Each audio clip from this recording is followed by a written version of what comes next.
Good morning. First of all, on behalf of Sheriff Burnett and the entire Chelan County Sheriff's Office, our thoughts and prayers are with the families of the firefighters who lost their lives and the loved ones that have been affected. Our fire here locally last night, the First Creek fire on the South Shore jumped its containment lines. About 12:30 last night, we did level 3 evacuations on the entire South Shore from the State Park up to 25 Mile Creek. So those homes are all under a level 3 evacuation at this time. South Lake Shore is closed. We've stopped. We were escorting traffic into the South Shore area. Due to safety, with the fire jumping its line, we've got a lot of debris, rocks, trees coming down. We've stopped those escorts into the area until we can evaluate that it's safe to do so again. On the north side of the lake, our evacuation levels are still the same in that area. We're going to keep evaluating those. We're working real closely with the team.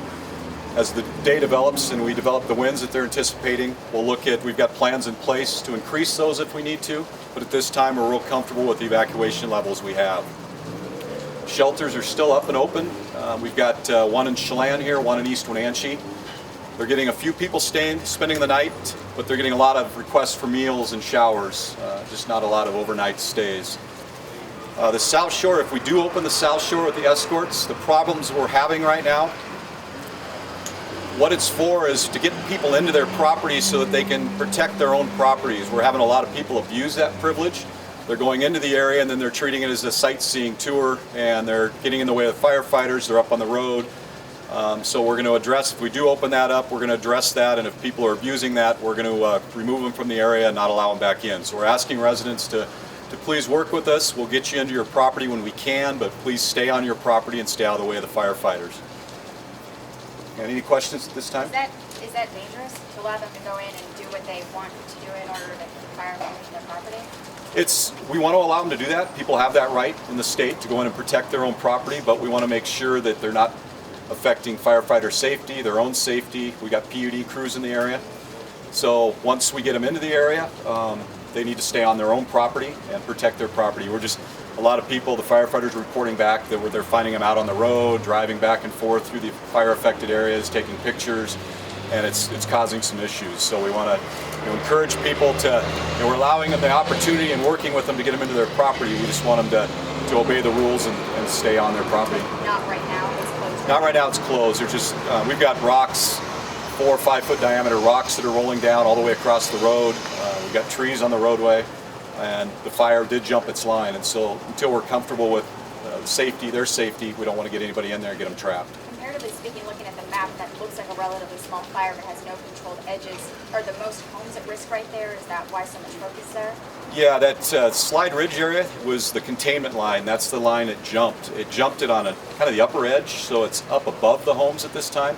But there's a lot of homes in a real tight proximity to each other. So if the fire does drop down the hill, it's going to affect a lot of residents, so we're really concerned about that. And that's why the level 3 and the closure at this time until we can secure that. Are you going to use the DC-10 there? You'll have to talk to the fire team on that one. We don't control the airdrops. Did any of the patrols report any looting or any break-ins to the evacuated homes in the last 24 hours? For the last 2 nights, since we've increased the roving patrols, we've got, like I said yesterday, increased assistance from the State Patrol with troopers.